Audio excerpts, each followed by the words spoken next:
Pandian store இன்றைக்கான எபிசோடில் அரசி பண்ண வேலையினால வீட்டில் இருக்க எல்லாருமே ரொம்ப ஃபீல் பண்ணி அழுதுட்டுருக்குறாங்க. கோமதி, உன்னை போய் என் வயிற்றில் சுமந்து பெத்தன்னு நினச்சா எனக்கு அசிங்கமாக இருக்குடி. நீ இப்போ பெரிய ஆளாக இருப்பேன்னு நினச்சி கூட பார்க்கல.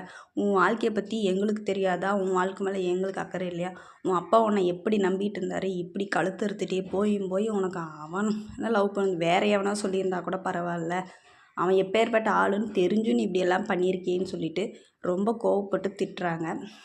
கோமதி பாண்டியன்கிட்ட போயிட்டு, நான் அப்பயே சொன்னேன்லங்க, ஆனால் நீங்கள் நம்பவே இல்லை. அவள் சின்ன பிள்ளை, அவள் எந்த தப்பும் பண்ண மாட்டான்னு சொன்னீங்களே. நான் படித்து சொன்னேனே, எனக்கு ஏதோ தப்பாக படுது, சரியில்லைன்னு என் பேச்சு நீங்கள் கேட்டிருந்தா இந்த நிலமை வந்திருக்குமா? அவளுக்கு சப்போர்ட் பண்ணிட்டு இருந்தீங்களே, பார்த்தீங்களா இப்போ அவள் நம்மளுக்கு எவ்வளோ பெரிய துரோகம் பண்ணியிருக்கா. இவள் இருக்கிறதுக்கு செத்துட்டா கூட பரவாயில்ல, இந்த மாதிரி ஒரு பொண்ணு நம்மளுக்கு தேவையே இல்லைன்னு சொல்லிட்டு அழுகுறாங்க. பாண்டியன் எதுவுமே பேச முடியாமல் அழுதுட்டுருக்குறாரு. கோமதி கோவத்தில் போய் திரும்ப போய் அரசியை அடிச்சுட்டே இருக்காங்க. கதிர் பிறந்தப்ப நான் சாவ பிழைக்க இருந்தேன், எல்லோரும் நான் செத்து போயிடுவேன்னு சொல்லிட்டு இருந்தாங்க. ஆனால் உங்கள் அப்பா தான் என்ன 1000 ஹாஸ்பிட்டலில் ஏறி என்னையை காப்பாற்றினார். ஒரு வேளை அன்றைக்கி என்னை காப்பாற்றாமல் நான் செத்து போயிருந்தேன், நீ பிறந்திருக்கவே மாட்டேன். இந்த 3 பசங்களையும் உங்கள் அப்பா நல்லபடியாக வளர்த்த ஆளாக இருக்குவாருடின்னு சொல்லிட்டு அரசி திரும்ப போட்டு அடிக்கிறாங்க. எல்லோரும் சேர்ந்து சமாளிப்படுத்தி தடுக்கிறாங்க. கதிர் அரசியை பார்த்து, இது எல்லா பிரச்சனைக்கும் நீ தான் காரணம், உனக்கு கொஞ்சம் கூட அறிவே இல்லையா? அவனை போய் லவ் பண்ணியிருக்கேன்னு சொல்லிட்டு திட்டுறாங்க.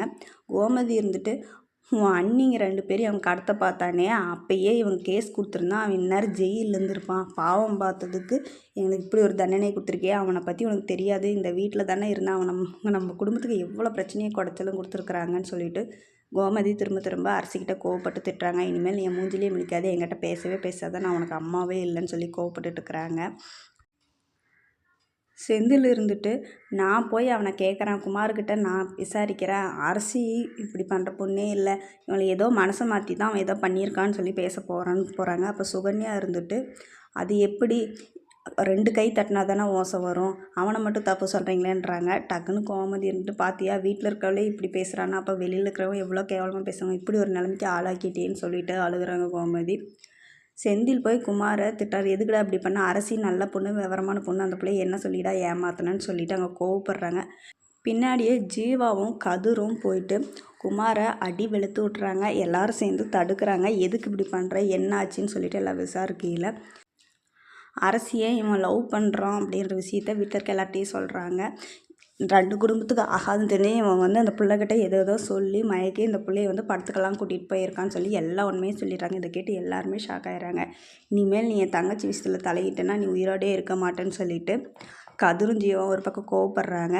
குமாரோட அப்பா என் பையன் மேலே மட்டும் என்னமோ தப்பு சொல்கிறீங்க, உன் தங்கச்சி ஓகிமா அவளும் தானே எல்லாம் சேர்ந்து சுத்தனா, அவளை போய் கேளுங்கடான்னு சொல்லிட்டு அரசி மேலே தப்பு இருக்கிற மாதிரியே பேசுகிறாங்க. அதுக்கு ராஜியோட பாட்டி அநியாயமாக இப்படியே அரசி மேலே பழி போடாதரா, உன் பையனை பற்றி எல்லாருக்குமே தெரியும், இவன் தான் ஏதோ சொல்லி அந்த பிள்ளை மனசு மாற்றிருக்கான்னு சொல்லிட்டு சொல்கிறாங்க.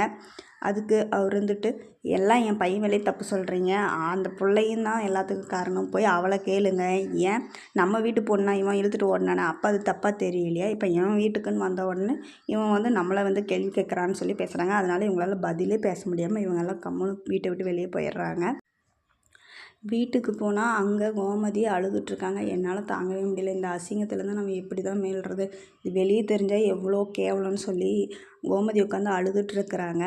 அரசி கோமதிக்கிட்ட மன்னிப்பு கேட்குறாங்க. ஆனால் நீ என்கிட்ட பேசவே பேசாது, நீ என் பொண்ணே இல்லைன்னு சொல்லிடுறாங்க. அரசி அழுதுகிட்டே போய் அவங்க அப்பாக்கிட்ட, நான் பண்ணது தப்பு தாப்பா, நான் தெரியாமல் பண்ணிவிட்டேன், என்னை மன்னிச்சிருங்கன்னு அழுகுறாங்க. ஆனால் பாண்டியன் எந்த பதிலுமே சொல்கிறதில்ல. இந்த எல்லா பிரச்சனையும் காரணம் இந்த சுகன்யா தான். ஆனால் இவங்க நடக்கிறதெல்லாம் பார்த்துட்டு சந்தோஷமாக பார்த்துட்டு அமைதியாகவே நிற்கிறாங்க. சுகன்யா தான் இது எல்லாத்துக்கும் காரணம்னு சொல்லிட்டு அரசி மட்டும் வீட்டில் இருக்கவங்க கிட்ட சொன்னால், அரசியை வீட்டை விட்டு துரத்துனா மட்டும்தான் பாண்டியன் ஸ்டோர் குடும்பமே சந்தோஷமாக இருக்க முடியும். இதோட இந்த ப்ரோமோ முடிச்சிருக்கு.